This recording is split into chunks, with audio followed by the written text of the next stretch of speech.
A very good evening to our audience on Globespan 24x7 as we come to you with the compliments of Nohar Singh and of course supported by Devin Bisu, our technical specialist. We want to thank you, our audience, for being online with us, and for the next 90 minutes or so, I can promise you we'll have a very, very great discussion here.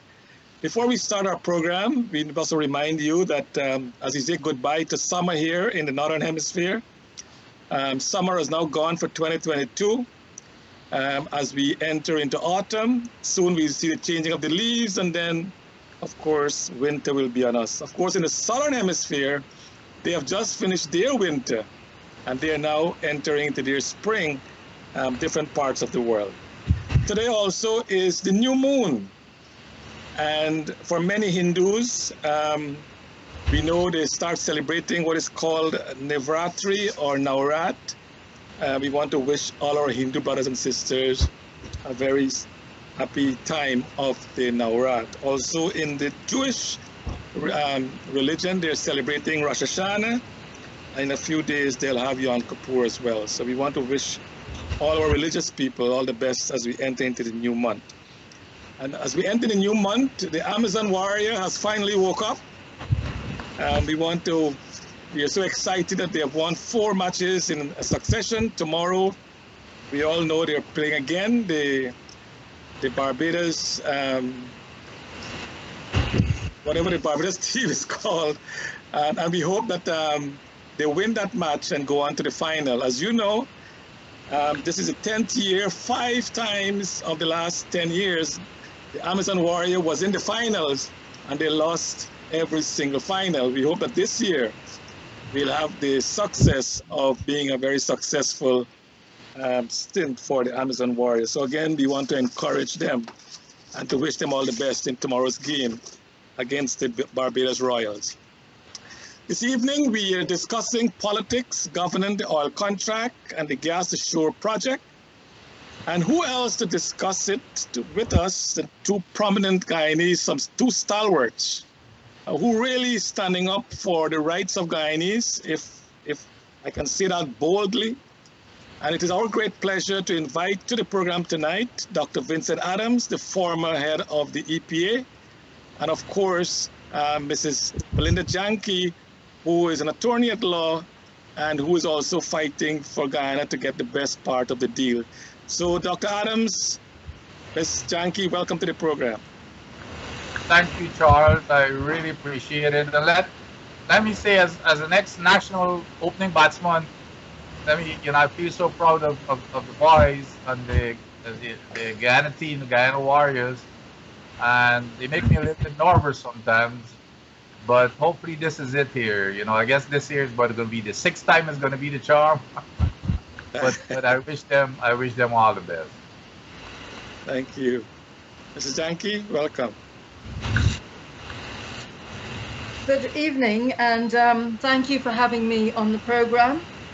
I want to start off by saying that I'm not political. I'm not connected to any political party.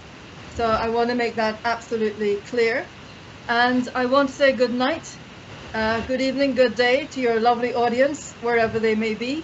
And I'm sending all of you warm greetings from Guyana, warm greetings from Carbon Sink Guyana, which is at the moment a climate leader. Thank you, Ms. Janki. And of course, my co-host, Dr. Rose, welcome. Thank you, Charles, and welcome our guests, Ms. Janki and Dr. Vincent Adams. You're on listening to Globespan 24x7, the only fair and balanced network.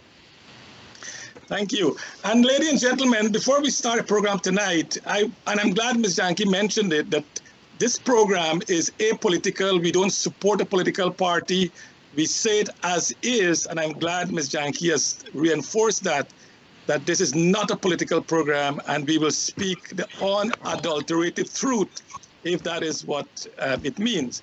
Before we start our program, Ms. Janki and Dr. Adams, I have a clipping that I received with the former opposition leader in Parliament in 2018.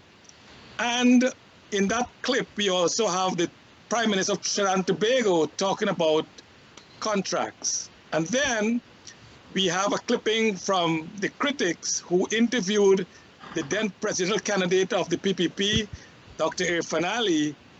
And I back Devin, can you play for us those two clippings, please? Please listen to Guyana's vice president in parliament in 2018 when he was the opposition leader.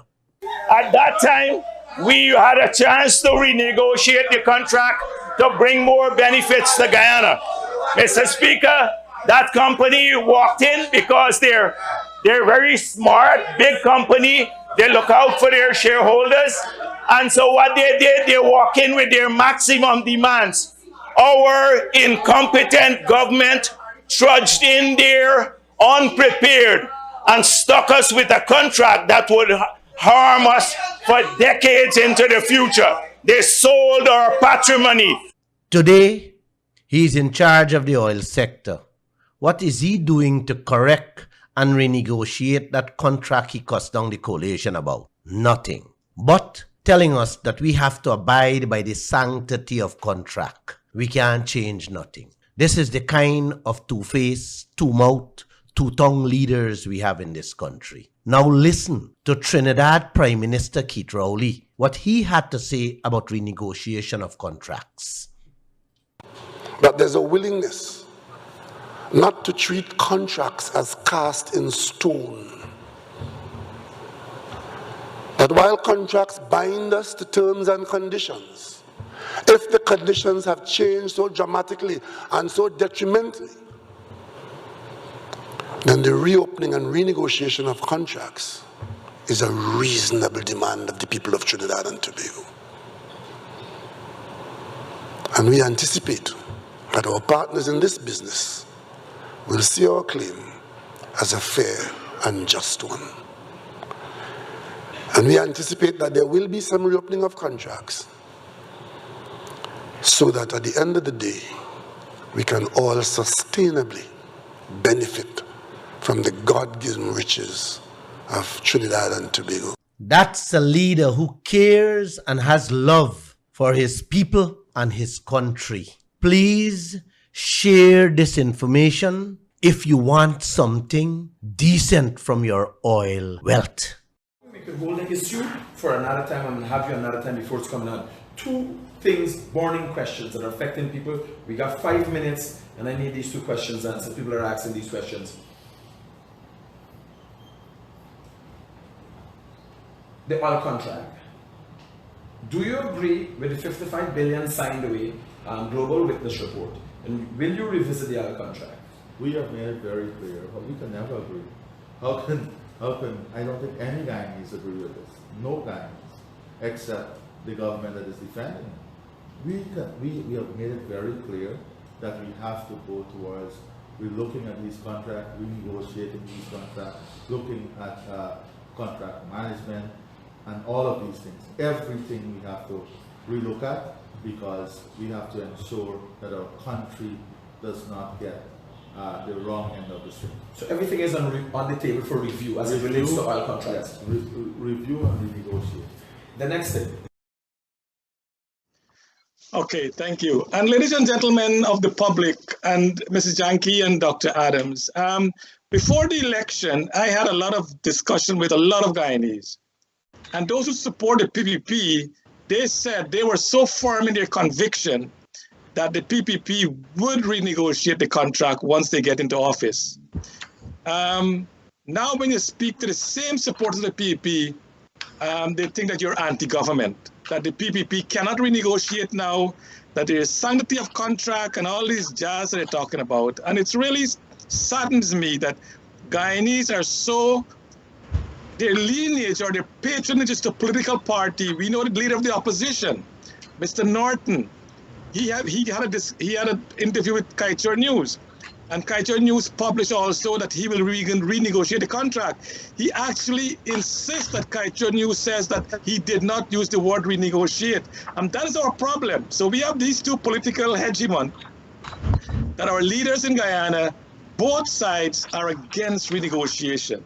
Dr. Adams, Mrs. Janki, help us along the way. What can we do? Do we have a contract that can be renegotiated?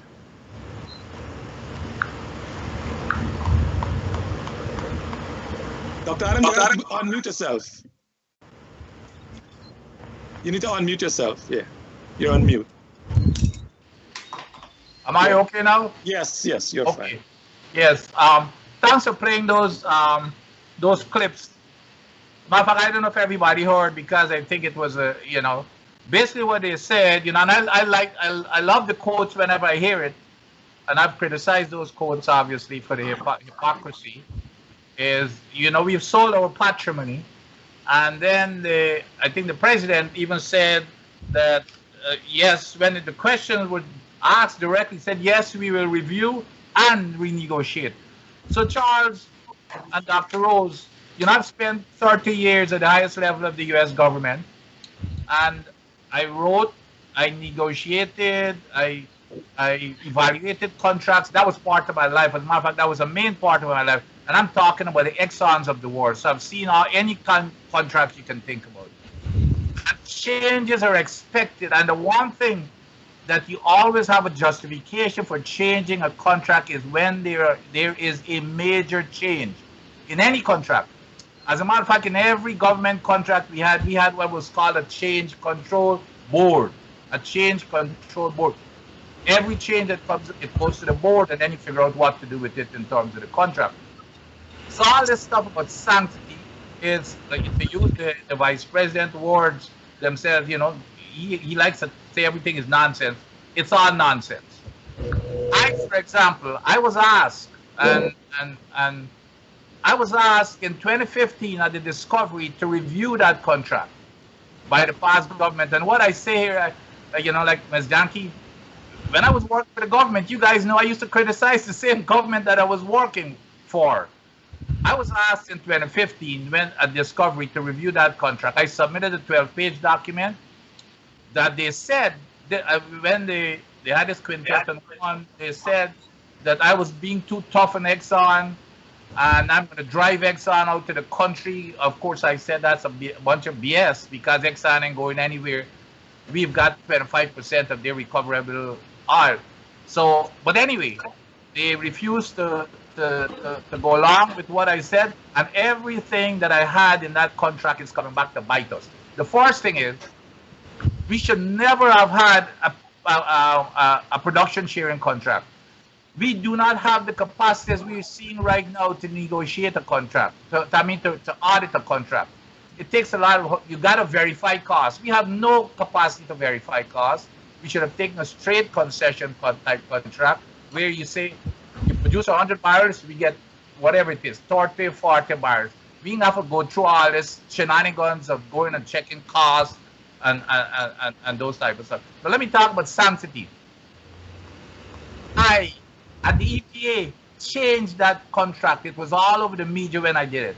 The full coverage and the full liability coverage that I put into the permits, that was a major change in the contract.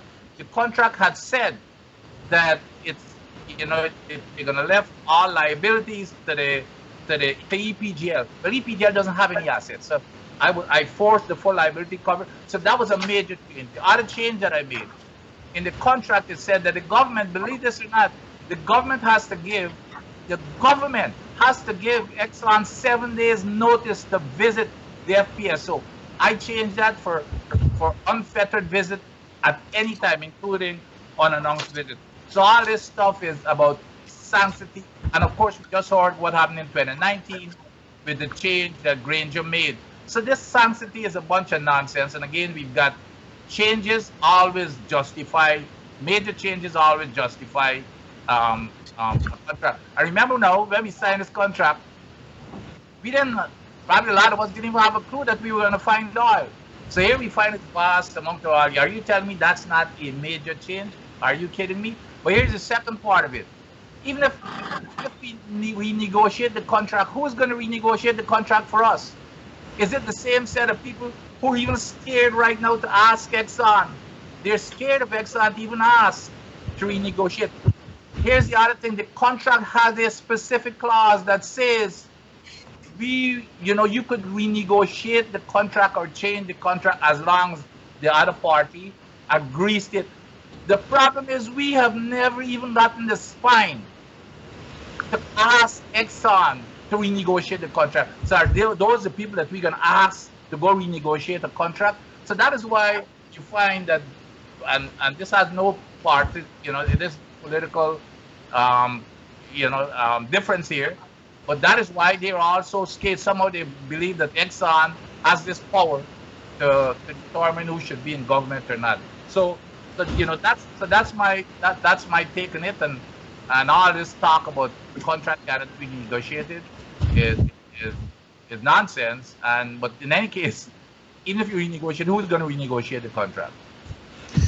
Thank you. I need a follow-up question there, but before I do that, Ms. Janki, we want to bring you in. In your view as an attorney at law, do you think there is ground for renegotiation of this contract that we signed with Exxon? Well, I think it depends whether you're asking me a legal question or a commercial question. Let me give you the legal position first, and then I'll talk about the commercial position. Dr. Adams pointed out that parties to a contract can always renegotiate a contract, and that is absolutely right.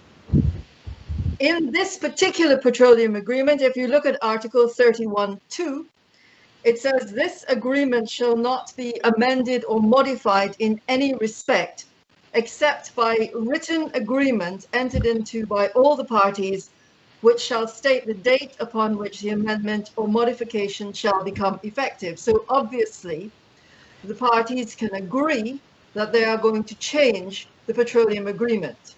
So when we hear people yapping about sanctity of contract and that is a reason for not changing the contract, that is, of course, complete nonsense. Sanctity of contract does not mean that a contract cannot be changed by the parties to the contract. Sanctity of contract means that one party cannot unilaterally suddenly decide that he or she or it doesn't like these terms, so they're not going to do it. It's two very different things. One is where one person decides they don't like the contract and they want to do something else. The other is where the parties come together and say, we're going to change it. So yes, technically, legally, of course, the government, SO, HES, and CNOC can sit down and change that agreement. They can amend it. The difficulty is, why would they? Why would they? Exxon is here to make money. So is HES, so is CNOC. And the worse that the deal is for Guyana, the more money they will make. So they have no incentive whatsoever to sit down and renegotiate a petroleum agreement. Secondly, as Dr. Adams mentioned, who is going to renegotiate it? Governments are not the right people to negotiate anything. Governments are not business people. Governments are not negotiators. Governments should, in fact, not be trying to do business. Their job is to set the regulatory framework and to ensure that the laws of the country are kept, and to ensure that they obey the laws of the country, and that they allow the business sector to decide what businesses they're going to go into and what businesses they're not going to go into. So they regulate, the government should regulate the energy sector. And energy is much wider than oil. Oil is on its way out, but I'll come to that a bit later on. So the government's job is to set the right legislative framework. The government has absolutely no business trying to do business. The business of government is government. So you cannot send government officials to negotiate anything. And all you have to do is to look at the history of negotiations in this country, and you will see government after government, official after official, giving away Guyana's resources to the lowest bidder. Where is Guyana's gold? Where are Guyana's diamonds? Where is the money from the bauxite? Where is the wealth? This is not a poor country. This is an extremely rich country with a lot of poor people in it, because we've got a set of politicians who have absolutely no concern for the people of this country, and they're only there to look after their own interests. So if we come back to this commercially, you have to have some reason, or you have to have some way of saying to these oil companies, come back and renegotiate. Well, I can tell you right now, no oil company is going to renegotiate unless they get a better deal. So when people talk about renegotiation, I think that they are opening up a can of worms. They are putting this country at risk by saying, oh, we want renegotiation. But what exactly do you want from this renegotiation? I heard somebody mention that 55 billion was signed away. That figure of 55 billion came from Global Witness. They produced a report in January 2020 in which Global Witness lied to the people of Guyana. They used false figures. Global Witness were told that their figures were false. They still published them. Global Witness were told that they had misread the contract. They still went ahead.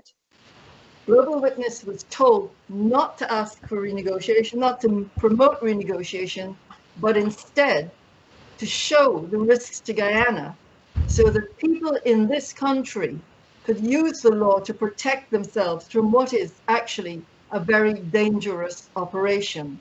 And Guyana is risking far more than any money it will get from the renegotiation by very dangerous operations. And I think when we get to the safety of the operation, I'm going to defer to Dr. Adams because he knows far more about this than I do.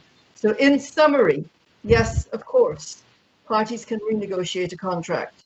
In practice, what are you going to use to force Exxon, Hess, and CNOOC to come to the negotiating table? And what guarantee can you give the Guyanese people that the government will not give away even more?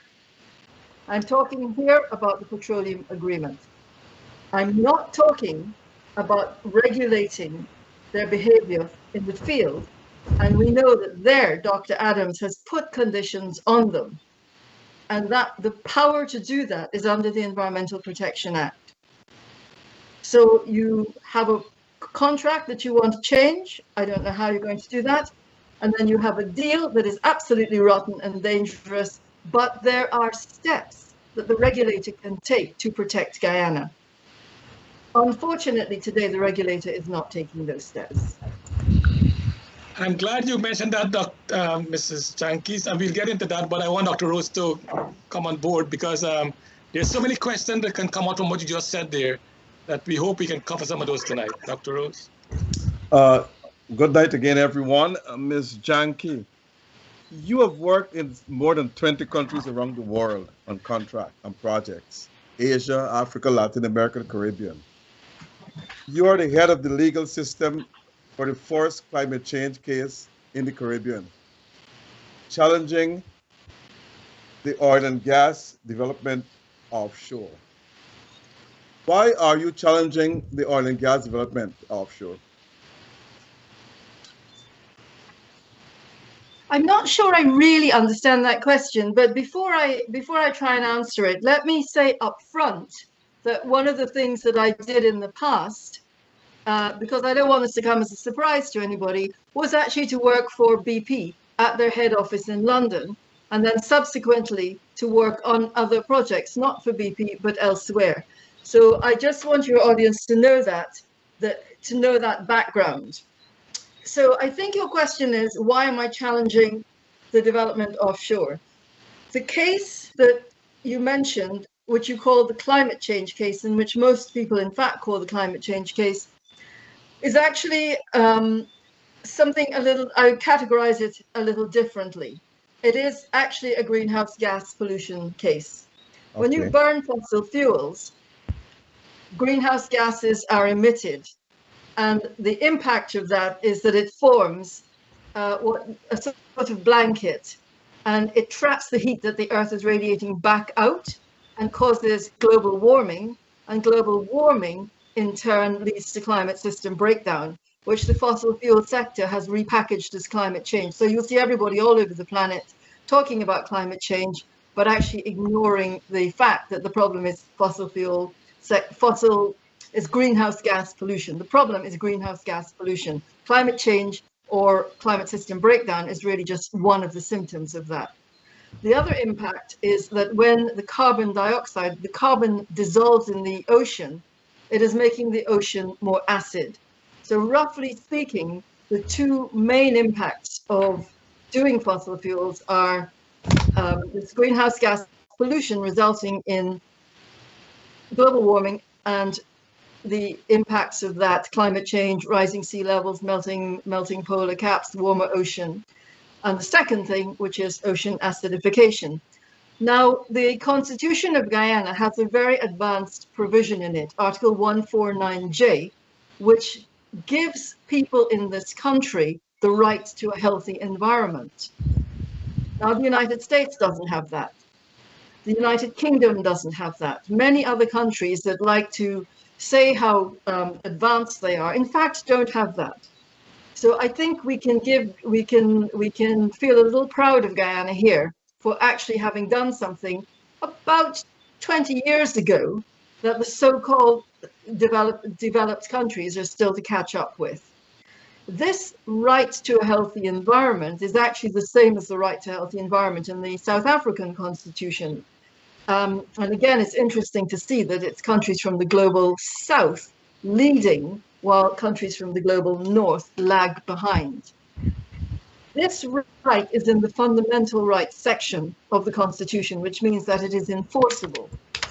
It also means that when the court looks to interpret this right to a healthy environment, the court has to take into account international law, so international treaties, conventions, etc., which have a bearing on human rights. The two litigants are Dr. Troy Thomas, who is Dean at the University of Guyana, and Quadad de Freitas, who is a Wapichan youth. And they have decided that they wish to ensure that their right to a healthy environment is not being violated by this oil and gas production. And the arguments in court are basically that when the government has authorized this oil and gas production resulting in greenhouse gas pollution and the impacts that I mentioned, global warming, ocean acidification, etc., that makes the environment less healthy. And we know factually what is happening on the planet right now. You only have to look at what is happening in Pakistan, Puerto Rico, Canada, the United States. The United Kingdom had a heat wave, 40 degrees centigrade, and wildfires in London. So you can see what is happening across the planet. I just want our audience to know, you mentioned global north and global south. Those are two new terms being used in international relations lexicon to mean global north means the developed countries, global south means the underdeveloped or third world countries. Dr. Ad, thank you, Ms. Janki. Before we go on to that, can I just say global north and global south? The concept of developing and developed came out of colonialism. The colonial countries decided that they would justify ecocide and genocide by saying that they had a civilizing mission. They had to civilize us as a way of taking our resources, taking our lands, destroying our cultures, and slaughtering our people. After technically colonialism ended, it was no longer possible to say that there was a civilizing mission. And so we talk about development, and the developed countries are all the former colonial masters, and the developing countries are all the former colonial countries. And it is the rules of the game are that no matter what you do, you will never catch up with the developed countries. So I think it's very important to interrogate that and to understand that actually Guyana is in a different position and is at the moment way ahead of the developed countries when it comes to, for example, the discussion on climate change or global climate system breakdown. Okay, thanks. Dr. Adams, let me turn to you. You have worked for almost 30 years at the Department of Energy or in the energy sector in the United States. And even though I know you have a degree, a doctorate degree in environmental engineering, you did not work much in the field of environmental field. So why did you accept the job as the director of the EPA in Guyana and not in the energy sector? Well, just to correct a few things, I spent, as a matter of even more time. The Department of Energy has probably maybe the biggest environmental department in the whole country, if not in the world. The Department of Energy does both environment, energy, science, by the way, because I even manage science. All the big science laboratories belong to the Department of Energy. We make the nuclear weapons for the nuclear complex, and the stores of those. So I've done all of those. Energy Total, and then of course I worked for 6 years as a senior petroleum engineer. Melinda and I we've got something in common here. I work for, well, it used to be Amoco in my time, but now it's British Petroleum. But I was in West Texas, which incidentally is the other big area of Exxon. But nevertheless, no, I probably spent more time working in managing environmental projects than even petroleum. And of course, I've got both academic and experience in petroleum. Well, it wasn't my choice as to whether I wanted to accept running the petroleum engineering department or the EPA. And I applied. By the way, it was not a political appointment job. The job was advertised. I was encouraged by a lot of my friends to apply for that job to head the EPA. I applied. I had 2 interviews, and I was offered a position. So all this stuff. As a matter of fact, what was interesting, when my name was taken to the president, he was surprised that I had applied. When they made the decision and they said I was by far the best candidate, they took it to the president, and the feedback I got, that he was surprised that I had applied for that position. So all this talk about me being a political appointee, that's absolute nonsense. And again, I had no control as to which areas I went. Of course, like I was giving the joke when, our honorable vice president, every time he met me, he said, why are you, he said, that's such a bad, and I wouldn't use the words he used. Why did they put you over DPA instead of putting you to run the energy department? I want for you to run the energy department when you get off of vacation. Of course, that didn't work out, and there's some other details in there. But I didn't have that choice, Dr. Rose. Okay. Now, after the government change in 2020, the PEP government did not renew your contract or continue it. And you began criticizing the oil contract and the oil gas to shore project. You have called for the renegotiation of the contract, if I'm not mistaken. But during APNU time, did you do the same thing? Absolutely. Go check the records, and I'm going to refer you. There's an art. I was the first person, as I recall, that came out and asked for renegotiation.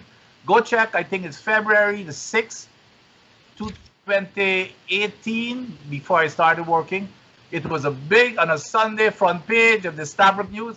I said we must take a $1 billion US dollars in a signature bonus and renegotiate the contract. So I had been calling for this even when I was working with the government.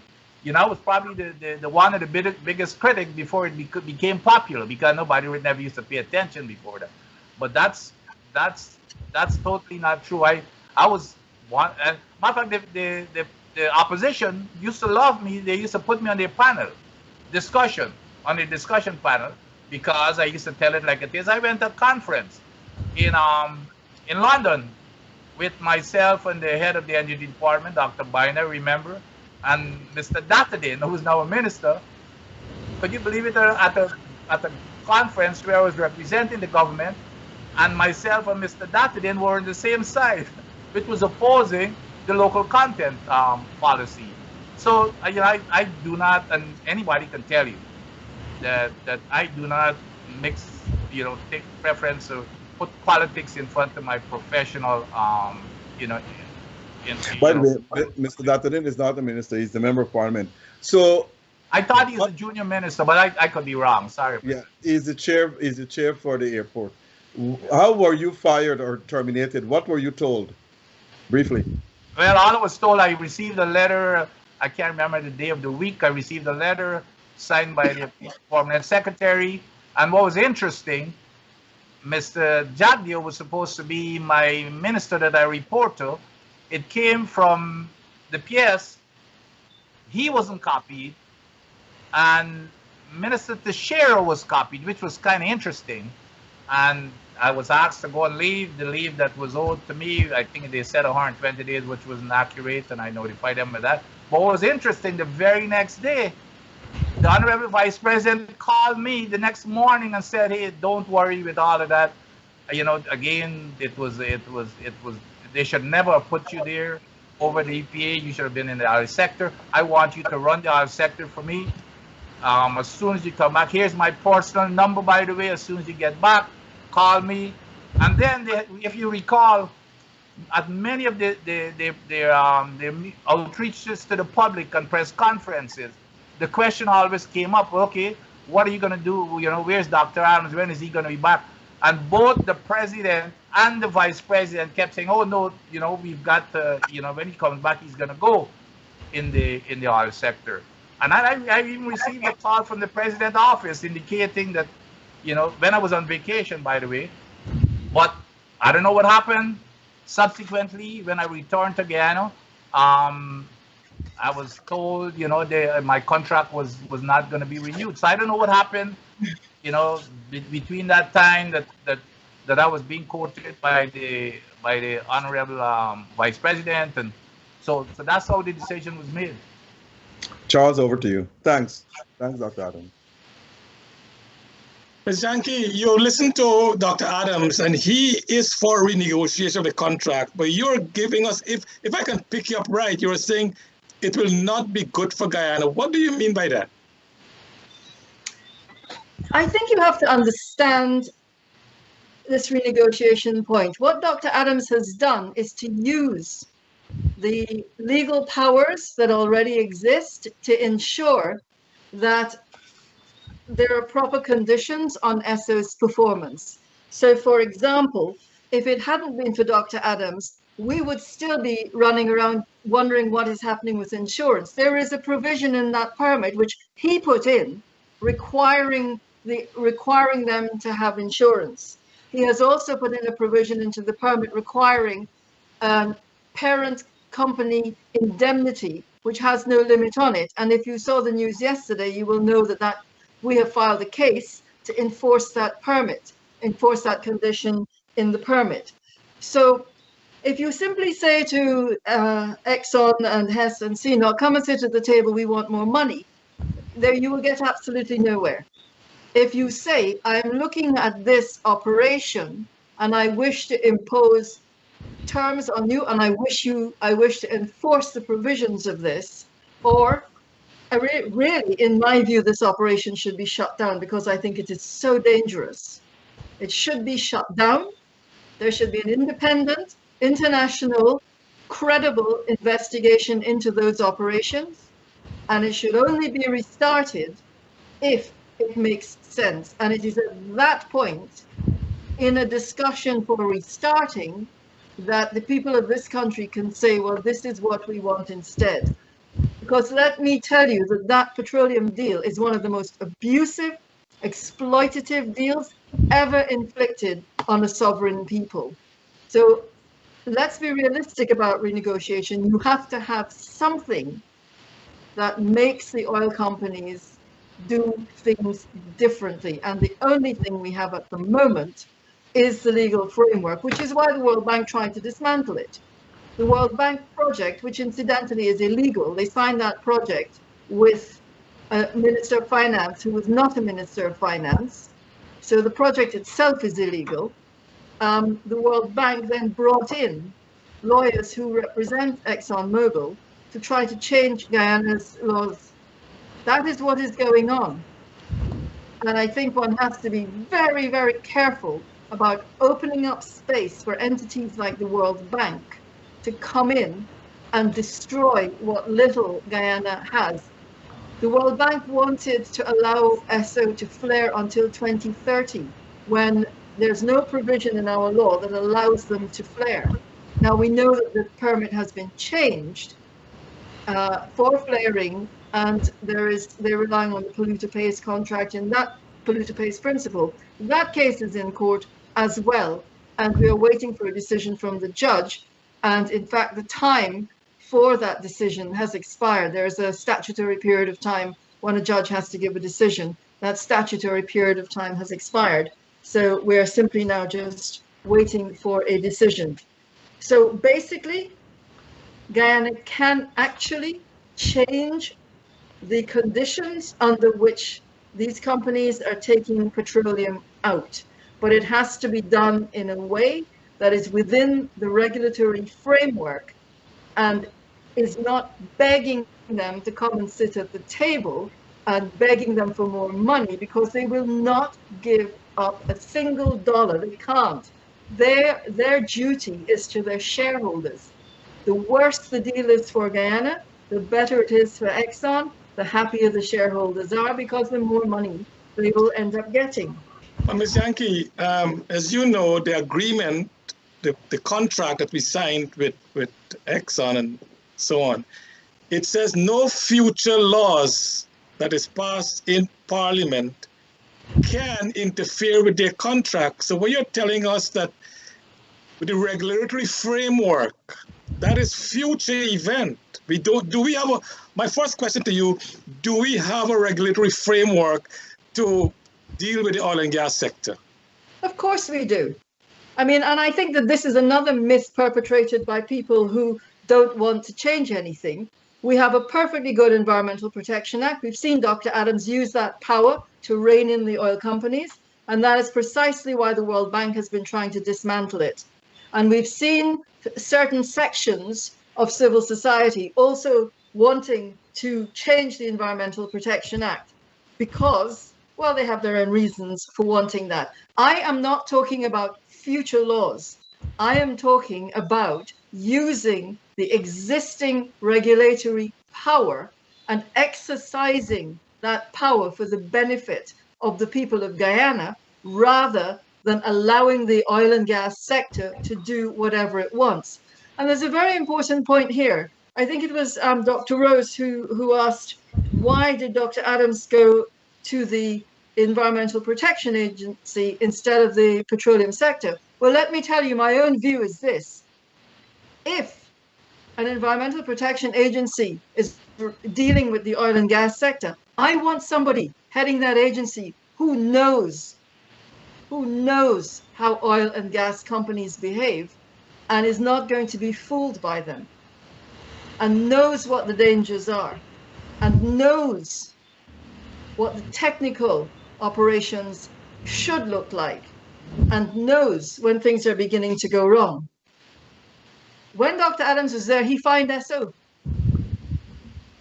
Because those little changes are indications of something, those little mistakes are indications of something very serious.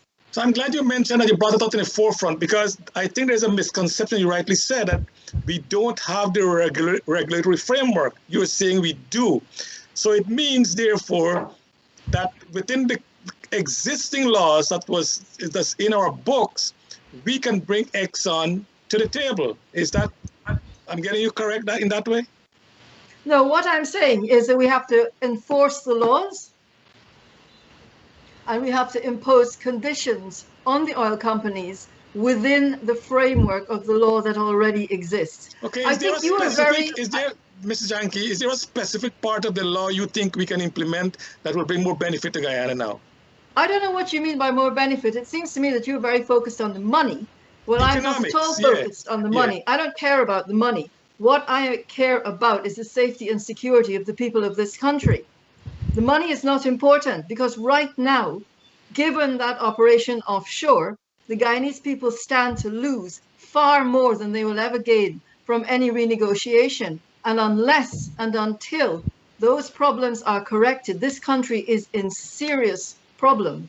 And that's what the specificity, Mr. Janki, I don't know if Dr. Adams will come in, that's a specificity we're missing. What needs to be done offshore for the benefit of the Guyanese people? And you said they will be worse off with what's going on now. What I'm saying is that those operations are unsafe. I'm going to hand over to Dr. Adams to explain the technical side of why those operations are unsafe, because I think a lawyer trying to explain what's wrong is not going to take you anywhere. Let me hand over to the expert. Okay, Dr. Adams. All right, so let's start with even my philosophy, and you know, if there's probably a little bit of daylight between myself and Ms. Janki, is in the respect that I'm one of the biggest advocates to produce as much as possible as fast as possible. Ms. Janki is absolutely correct in terms of the impacts of fossil fuel. However, I say that under condition, I've always said this, it has to be done lawfully or legally. And I think that's where Ms. Janki is coming from. We are not even following the laws on our books right now. For example, the permit, and Ms. Janki is absolutely correct. I use the EPA Act. It doesn't say a word. It doesn't have a single word about petroleum. However, it was broad enough to give me the ability to utilize it in any case. So I utilized that act. I got Exxon. Trust me, Exxon, after a whole bunch of threats, when I told them they've got to have unlimited liability coverage coming from the parent company, they threatened to bring in the president of Exxon. And I said, basically, you can bring God in. You're not going to produce a barrel of oil until you give the country what it needs, which is protection of the people. Do you know that they run and signed what was in the permit?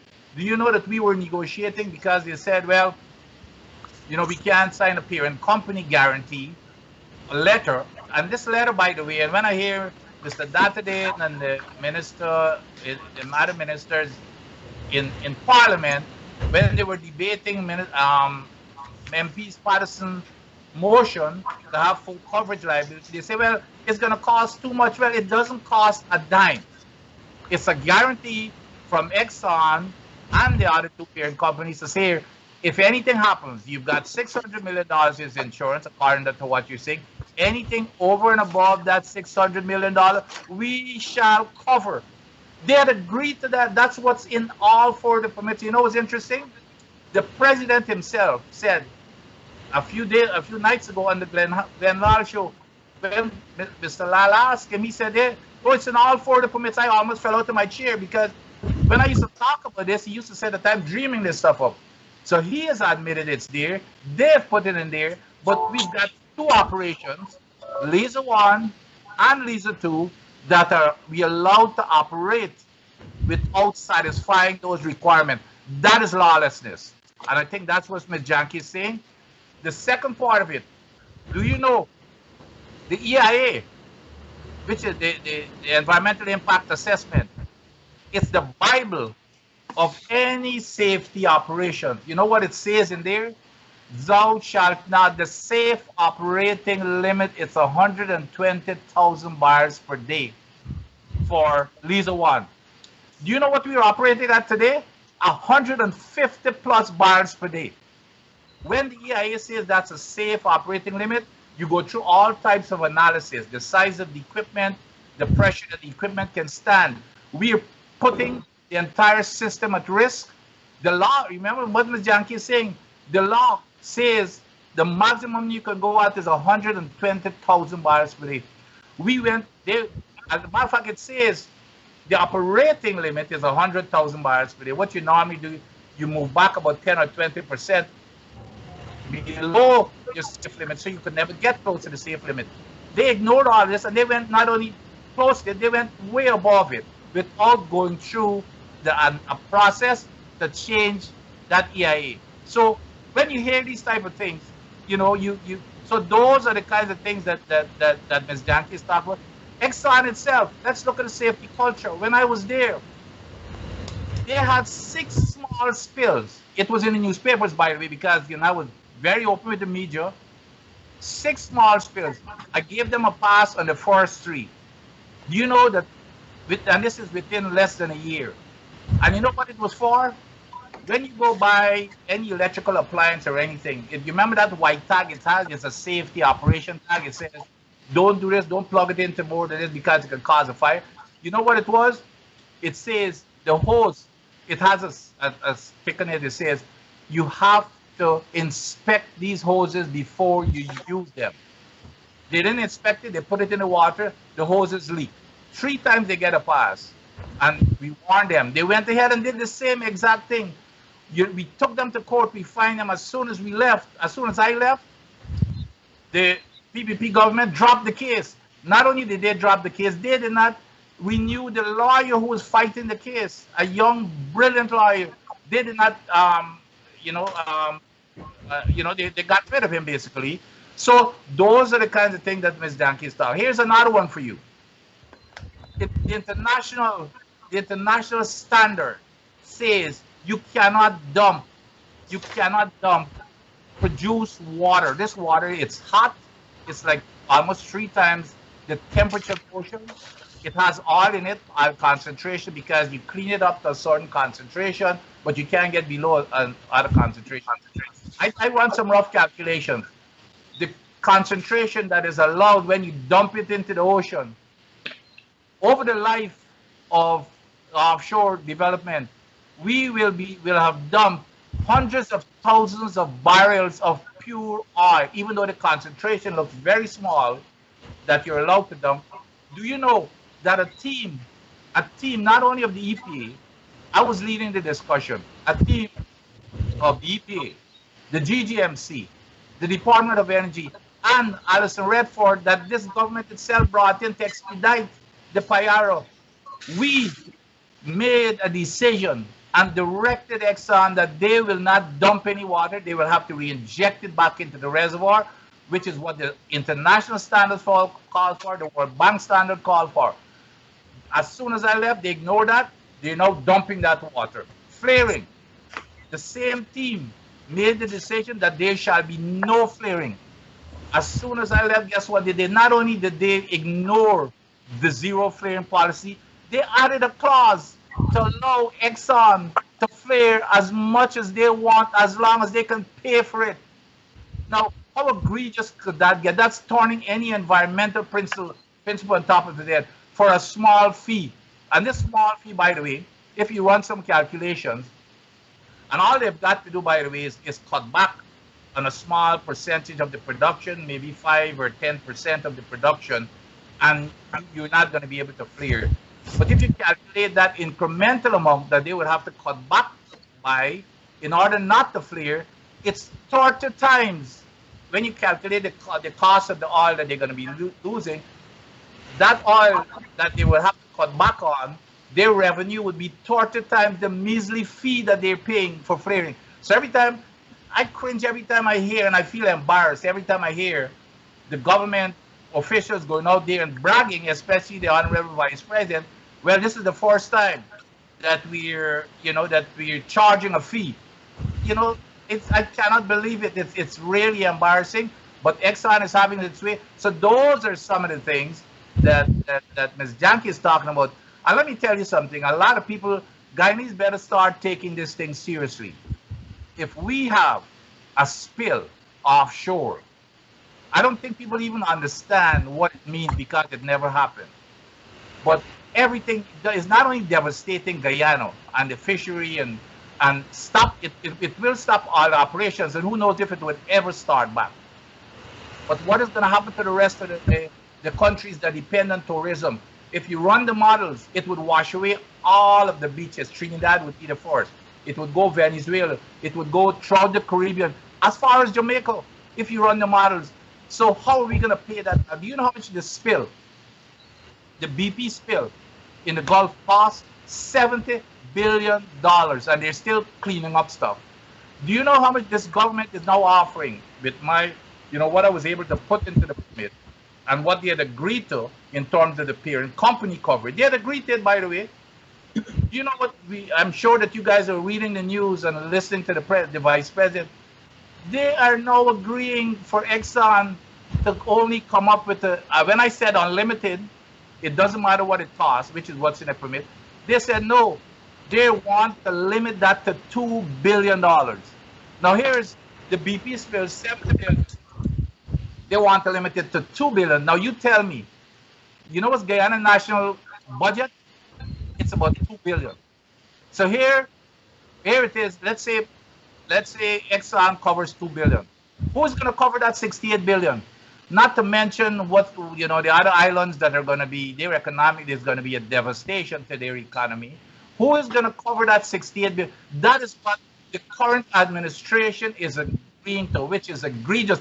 Even though I had Exxon agree to, it was just a matter of signing the document. As a matter of fact, as long as you let them understand that you stand up and you get some spine and stand up to them, they know where the power is. That's the way we handle them in the US. When we say jump, they say how high. In Guyana, it's the reverse. They tell us to jump and we ask them how high. They had asked, we're preparing that parent company guarantee letter. It's in the permit, okay, but they hadn't started up. It came in the Lisa 2 permit. So we had 3 years anyway before it started up, but I was not going to let them start up. When we were doing the PIARO in 2020, I said, oh, you have pussyfooting around this guarantee letter. You will not start up the PIARO nor the Lisa 2 until you sign this agreement. You should see how they were scrambling with our lawyer to get it done. And we were nearing completion of it, and as soon as I left, they scrapped it. And now they're going back to this $2 billion. So I think that's what Ms. Janki is talking about in terms of we've got things in place that we can utilize with the current legislation and the contract that is in place. Even though I think this whole stuff about saying that there's sanctioned contract is absolute nonsense. So I think that's what Ms. Janki is saying, and we better learn. Here's another thing in terms of safety, and a lot of people don't understand how easy it is to have a major disaster. Do you know that we had a major near miss when I was at TPA with Repsol? A lot of people don't know this. I got a call.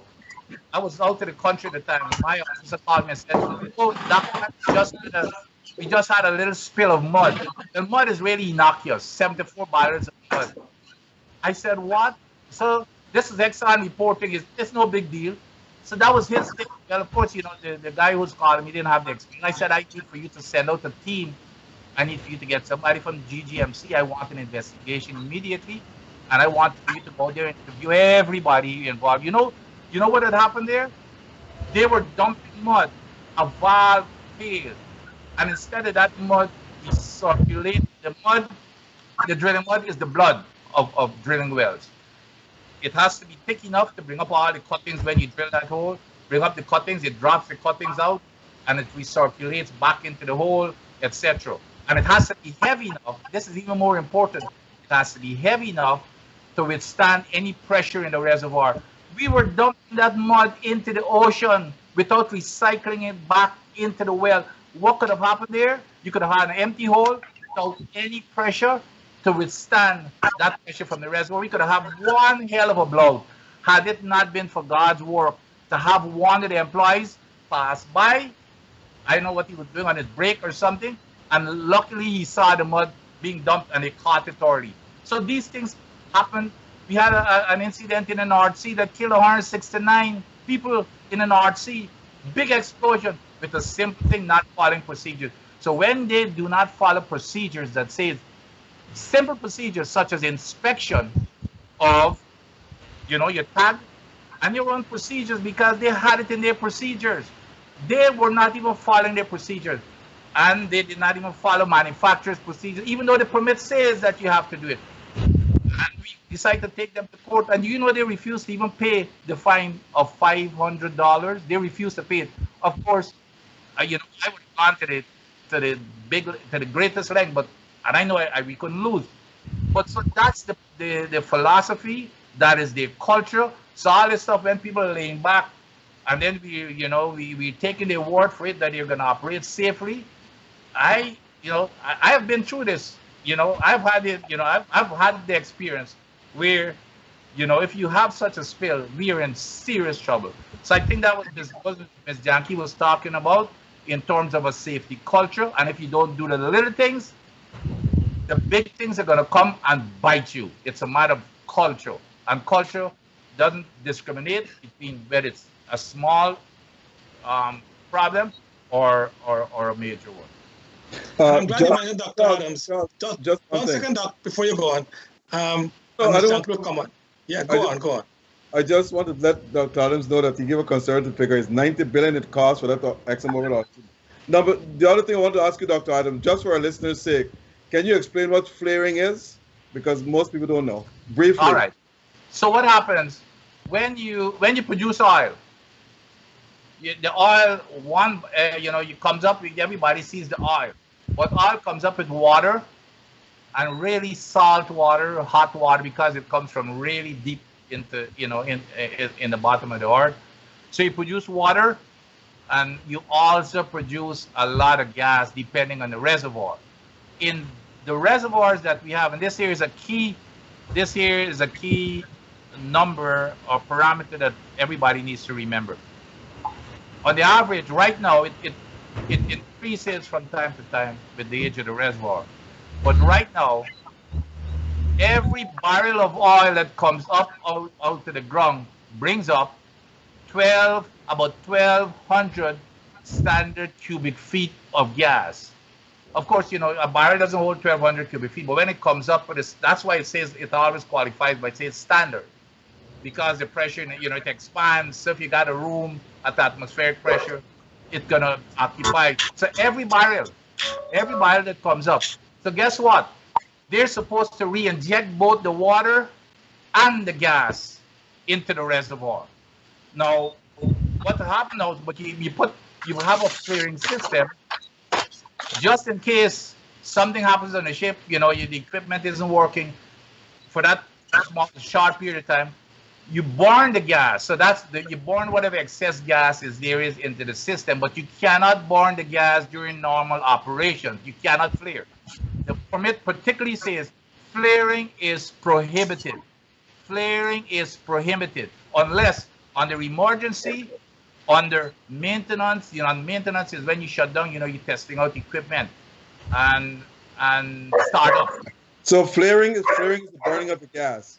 It's the burning of excess gas that you're not re-injecting. However, they've been flaring during normal operations, and that is what Ms. Janki's lawsuit is about. They've been burning, and it's again just because of the money. All they had to do, in my time, they had to cut back to just a normal operation. They cut back from 100,000 barrels per day, and Lisa One, when I was there, they were operating about between 20 and 30,000 barrels per day. But now, instead of cutting back, they've increased. So that is what flaring is. And it contains, by the way, that gas contains over 200 toxic chemicals in that gas.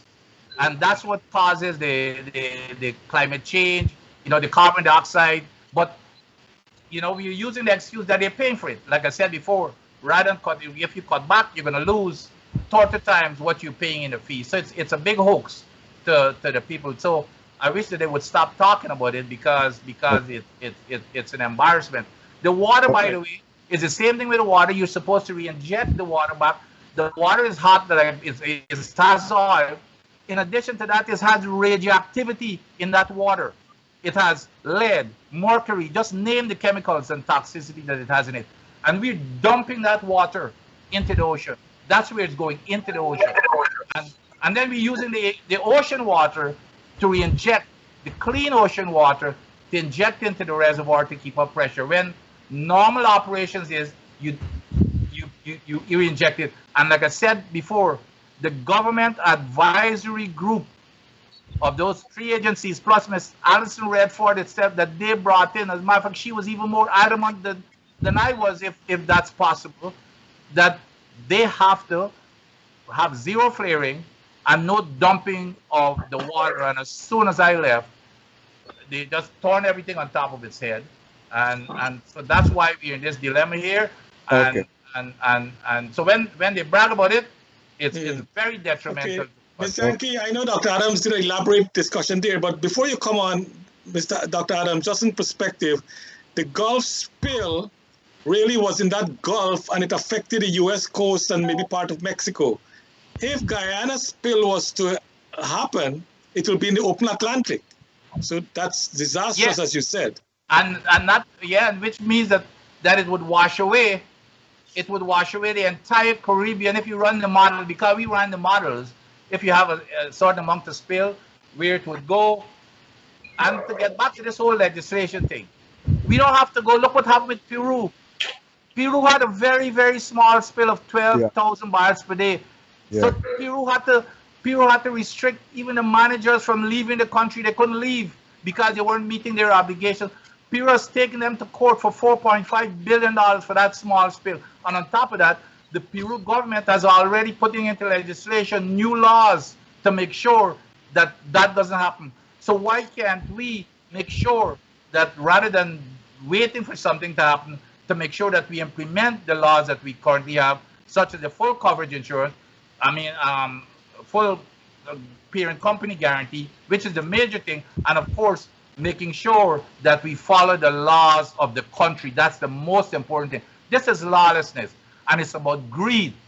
Exxon wants to make as much money as possible, and I think the vice president himself said in Parliament, I wrote it down. He said they are looking out for their shareholders. Who the heck are we looking out for? The people representing us. Who are we looking out for? You know who you're looking out for? Exxon. Because every time you hear an argument, guess who they're arguing, which side they're arguing for? Exxon. Every time. They're always arguing. They go to court against the Guyanese folks who are fighting for the people. And every argument you bring up, you would swear that they are the lawyers for Exxon. Ms. Janki, you want to add anything to that, what Dr. Adams said?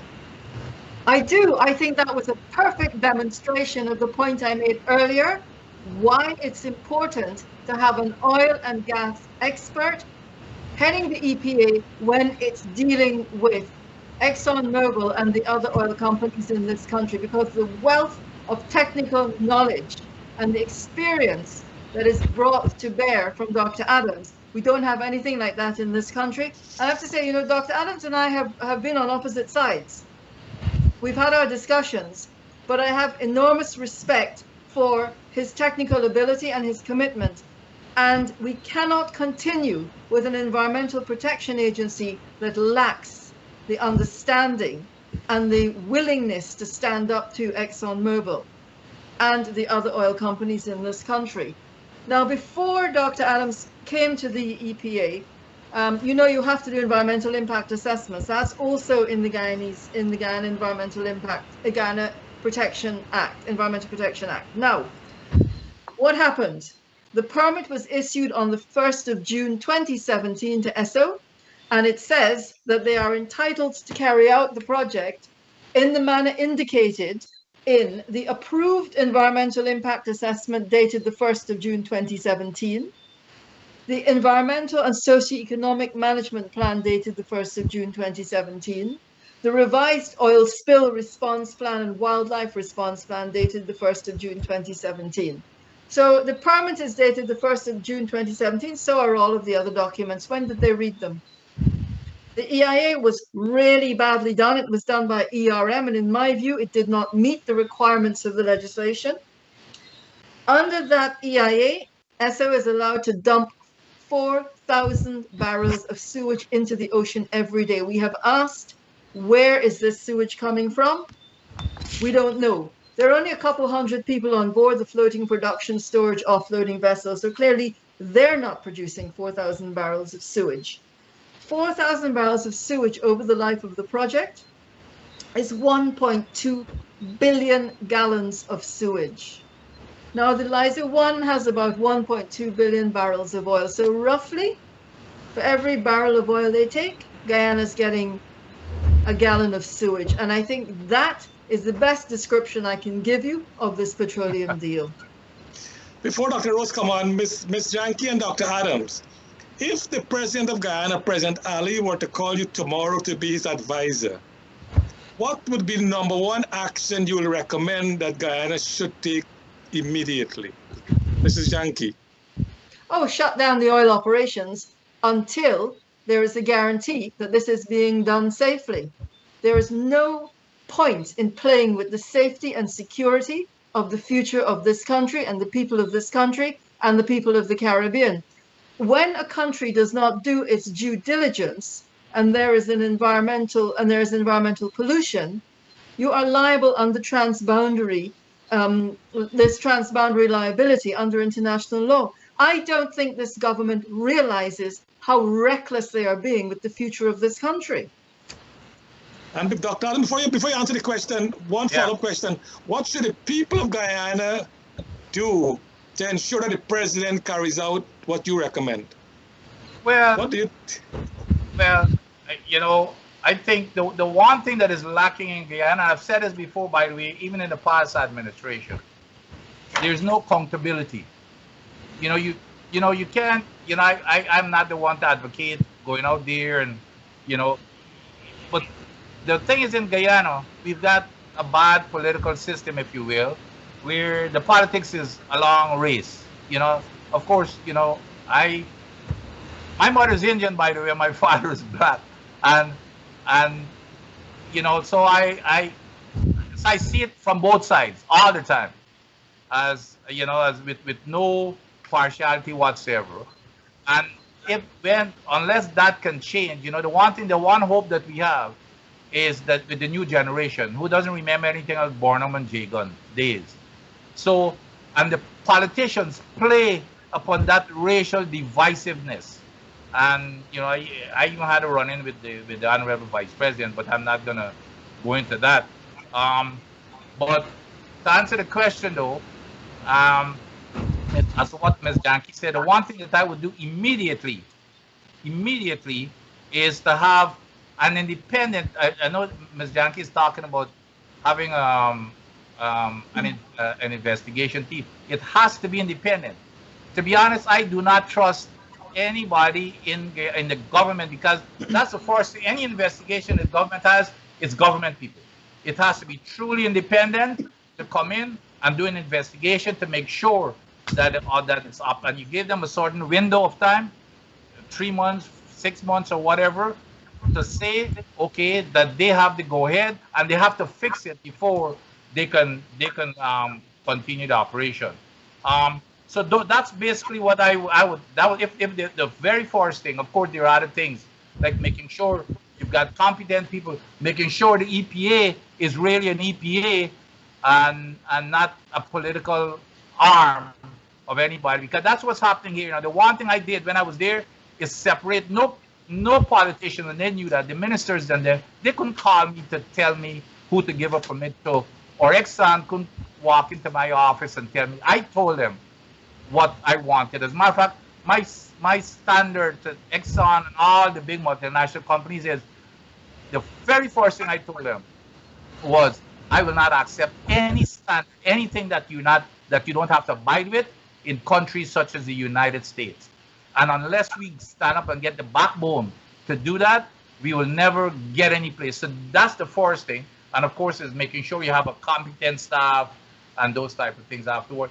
And speaking about the competent staff, when I worked for the U.S. government, the one thing that we made certain is that we had more power technically on our side than the contractors all the time. The one thing that we invested in heavily is to make sure we have the technical competence. So they couldn't come to us with their nonsense. Do you know the EPA today? There is not a single person who had a single hour, an hour. I'm not talking about a course, a single hour in petroleum engineering training. I know it because I was there. So guess what I did? I went out. I got a $1 million from the World Bank. We set up a petroleum department to monitor, to be 24/7 on the ship itself, because that's the only way you're going to get real, factual information, is the feedback, with highly qualified, specialized petroleum engineers, geological engineers, chemical engineers, people who are with 5 and 10 years experience. We had the organization chart and everything. We were about to go recruit when the new government took over. You know what they did? They threw it in the trash can. So when the media asked about it, they claimed again that I was dreaming this stuff up, until guess what appears on the front page of the newspaper? The cover of the document. So when they approached the executive director, he said, well, I wasn't there, so I don't know much about it. When they talked to the minister said, oh, no, we really didn't abandon it, but we're developing it. We've got 13 people, which is BS. But that's we've got to make sure that it's a safe operation, first of all, like Ms. Janki said, to have an investigation. And secondly, to make sure that we start ramping up on the technical competence, and EPA has to be an independent agency, meaning it reports to the office of the president. Of course, if that's the case, the president should not be in charge of oil. If that office is reported to him, he should not be in charge of oil. That's a conflict of interest. So those are the initial things that I would say, but there are a whole bunch of other things. But those were the things in terms of setting the foundation. Okay, Dr. Rose? Yeah, Dr. Adams, do you think the current head of director of the EPA and of the Energy Department are competent to run those two industries? I mean, I've got to be blunt with you. I don't know who is running the. I've asked the question: Is the Department of Energy still in existence? Because I have not, since Dr. Bino was removed, I have not heard anything about that. I've not even heard the Department of Energy even being mentioned. But I can tell you, I mean, to be blunt, and I'm that kind of a person, I don't think that the current head of the EPA he's got the competency to run that agency. I mean, I could say that flat out. And trust me, that not only come from me, because by the way, he was there before I got there. And, you know, the agency I had to turn it. It was night and day. I just spent 22 months there. And when I left, it was night and day as to what the agency. When I arrived there, you know what were the sentiments of all of the staff when I met with them? It was, you know, we were tiger without teeth. Nobody respected us. You know, I mean, just the number of just bad things. And it was turned around. Everybody got their mojos. The people respected them. Imagine, within a year, we had, by the way, one vehicle. That agency had, I used to say 1.5 vehicles to cover the whole country. We had over 600 operations out there that did not have permits. And I'm talking about some of the big companies. And you know what we did in a year in 2019 when I was there? We held them their feet to the fire. We shut down some operations. We collected in 1 year $150 million. And when I left there, we had 8 brand new vehicles where the officials could go out and do inspections. And now the complaints that I'm getting from officers in the agency, that they were told and they were directed that they don't need to go out in the agency and do any inspection. All they need to do is give the permit, and if it's necessary, if something happens, that's when they go there. So that's what's going on in the agency, and we cannot run an agency. And by the way, it's the same executive director who was there before I arrived. I think he was acting there for 2 years. So again, what it was when I arrived there, just judging from what the agency was when I arrived there, and that didn't come from me, it also came from the board when I was interviewing with the board as to the challenges that they told me that we had, and the staff that we currently have in terms of the difference. So no, I don't believe that he has the. I'm sure he's a bright guy and everything else, but he does not have the competency to run an important agency such as that. By the way, I remember Rod Henson, the head of Exxon. Every time we had a meeting, Rod, it never fails Rod to tell me, he said, you know, Vince, do you realize that you're running the most important agency in the country? Everything passes through the EPA. It's not only oil and if you want to go build, I don't care what it is. You want to build a road, you want to build a hotel, a gas station, everything passes through. Rod Henson used to tell me all the time, well, of course, I recognize that. I'll get back to your question again and to what Melinda said. That agency is the most important agency in the country. Ms. Janki, you have been brutal and outspoken against those who want the contract to be renewed to get the larger percentage of the royalty. But you have said clearly it should not be about money. It should be about the people, the environment. Explain what you meant by the environment. And also you wanted to limit ExxonMobil operations in Guyana. But oil is coming to its end very, very soon, because in Europe, more than 50% of the cars there are now electric. And if we don't move fast to exploit the oil resources, then it will be left stuck into the ground. So what have you to say to that twofold question? So I think you're completely right. Oil is coming to an end, and therefore it is economically foolish to try to enter a declining market and think that you can make money out of it when other people are struggling and are moving out of it. In fact, Guyana has a much better future leapfrogging over this and moving immediately to renewables. You talked about the money from the oil. No one has yet shown that the money coming into Guyana is worth it.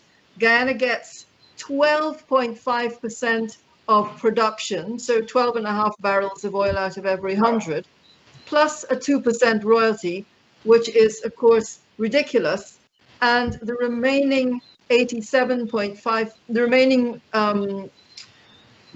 percentage, everything else goes to the oil companies. So 75% goes to them in their cost recovery, and then they take another 12.5%, and then 2% of that comes to Guyana as the royalty. Now, while we're on the subject of the royalty, I know that people have been very excited recently because there's a document called the Deed of Amendment that was done in 2019, in which it is stated, or people believe, that it was an amendment to the contract. It was not an amendment to the contract. The supposed amendment says that it's being modified so as to provide that payment of royalty pursuant to Article 15.6 of the Petroleum Agreement shall be borne by the contractor, and that the said royalty payment shall not be a recoverable cost. Well, of course it's not a recoverable cost. Royalty is a share in profit. It is not a recoverable cost. So this deed of amendment is a completely pointless exercise. The royalty is deductible for tax purposes, but that is an entirely different thing. So this idea that it was amended in 2019 is false. Now, you characterized my arguments this evening as being pro-environment, and I want to make it absolutely clear that while personally I think the oil should stay in the ground right where it is, because the Earth is on the edge of a climate catastrophe and biodiversity collapse, that doesn't really convince very many people in this country. And so what you have to do is to look at the economic arguments, and there are no economic arguments for doing oil now. There is no business case for oil. If there is a business case for oil, then let the government produce it. They have been unable to do so. Just as there is no business case for the gas to shore project, because that is a stranded asset in the making. If there's a business case for it, let the government produce it. Solar energy right now is the cheapest form of energy on the planet. There's a big ball of fire in the sky. It turns up every day and we don't have to pay for it. All you have to pay for is the installation and a little bit of maintenance. $1.5 billion on a pipeline to nowhere. That is putting the economic future of this country at risk. So I would characterize this really as saying that from my perspective, and others may differ, the safety and security of the people of this country come first. And that comes above every other consideration. It comes above party political loyalty.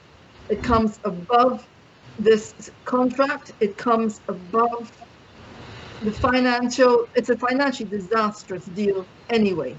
But the safety and security of this country and the people of this country is the most important thing. And what we're seeing is total disregard for that. And therefore, that's why I have said, given all of the points that Dr. Adams has raised about the safety of these operations, we should immediately stop that production and not take the risk of a blowout or a spill that could cost $100 billion. BP Macondo cost 70, but that didn't include any impact on any other countries. And this is 10 years later. Shut that down, investigate it, and make sure it does not restart unless people are satisfied with the conditions for restarting. And at that point, the people who say they would like more money, that is the time to demand more money as a condition of restarting. Dr. Adams, do you agree? Yes, you know, that music to my ear when she talked about safety and security. No, but that is the mantra. It was shutting down the oil industry. Oh, well, no, I think, like I said, I would do an investigation and give it, I don't know, I would have to think about what time it would. I would give them, let's say, 3 to 6 months for them to come up with a conclusion as to whether we can continue to operate or not. And whether, you know, and if we cannot fix it, I would not continue with the risk. I would not shut it down immediately, but I would give a certain amount of time, let's say 6 months, to do an investigation. Are they following the laws? And if they start following the laws, they need to be, you know, like for example, even the flaring and dumping of water, to make sure that they're following what's in place right now, and within the next 6 months make a decision as to whether you want to continue the operation or not. So that's but I totally agree with her. As a matter of fact, in the United States, we used to be ranked 2 even at the highest level of government. Even the secretaries of energy, you have these ranking criteria. And you know what's always the #1 ranking criteria? Safety and protection of the environment. You can never, and one rule that you learn, cannot compromise production for safety and protection of the environment. Anybody caught doing that, anybody, you know, you'll be some severe discipline, up to and including removal from office. Safety. So even a big country like the United States with all the resources, we recognize that because we know what the impact it can have if your operation, if you have to cease operation, if you've got an accident. Because you know what can happen here? We could be penny wise and pound foolish. And Exxon is taking the risk. You know why Exxon is taking the risk? They have no risk whatsoever. They're producing as much as possible, especially now that the oil price is high. You cannot stop them. They're going to take it right up to the line. And if something happens, $600 million in insurance, by the way. That's all we have in the books right now. We're talking about the $2 billion. Who is going to pay, again, who is going to pay if it's a $70 billion thing, even if it's 1/10 of that, even if it's $7 billion, that's 3 times our national budget. Who's going to pay that? It's going to bankrupt our country, not to mention what's going to happen to the rest of the world. So I totally agree. Now, and in addition to the flaring, as Ms. Janki mentioned, I want to mention that flaring, a lot of people don't understand the damage. Ms. Janki mentioned the all the climate change, but besides that, that's where you get acid rain from. It falls into the ocean, it acidifies the ocean, and your agriculture, by the way, it falls in your agriculture. Your fresh water. Guyana is called the land of many waters, but it doesn't matter. It doesn't matter if you can't use the water. All your rooftop and everything that is metal and everything, your car and everything else, would be totally corroded. We see that in the industrialized part of the United States. So those are the things, but they're not following those basic rules and regulations. And so I think that the one thing that people ought to know, safety and the environment comes first above production and everything else. Dr. Adams, Ms. Janki, we have really come to the end of the program. Our time has run so fast. There's a lot of discussion. And I think people who watch the program some will disagree with Ms. Janki that we should not shut down. I guess they will follow what Dr. Adams said. Let us get an investigation, strengthen as Ms. Janki said, our legal framework to ensure that they comply with the laws and the environment, and then maybe we can continue. But Ms. Janki, anything in closing? Yes, I don't think that we're that far apart. I said shut them down and do the investigation. Dr. Adams is saying investigate them and then determine. So I think we're very much in the same, thinking in the same way about safety. And I'm not saying strengthen the legal framework. I'm saying use what we have already and stand up to the oil sector and protect the people and the environment of this country and the Caribbean. We want to wish you well in your legal issues in the court, and we hope that the court will look at your argument and rule in your favor, so at least we can have that protection as you alluded to. Dr. Adams, anything in closing? Yeah, I just want to say that it comes down to a lot of it has to do with trust also, and the track record of Exxon. And if you go across the globe, in Nigeria, even in the United States, the number of lawsuits that they have pending, and they've also been fined even in the United States. You know what the allegations are about?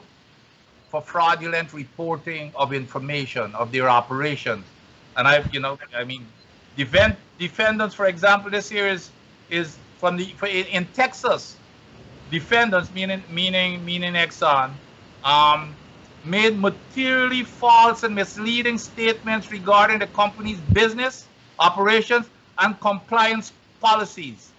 The Nigeria has lawsuits there. So here it is again. A lot of times it comes down to trust. And what we're doing right now, we're making a big mistake. And I don't know if it's just inferiority complex, where we're still in the colonial mentality days, where everything that they say, we go along with it, we swallow it hook, line, and sinker, instead of standing up for our people to make sure that our people are protected, rather than going along with what they want. What we were told, Dr. Adams and Ms. Janki, is that we have changed Guyana from Booker's Guyana to now Exxon Guyana. So we're back to colonialism again. I think it's worse than that, Charles. I think it's way worse than that.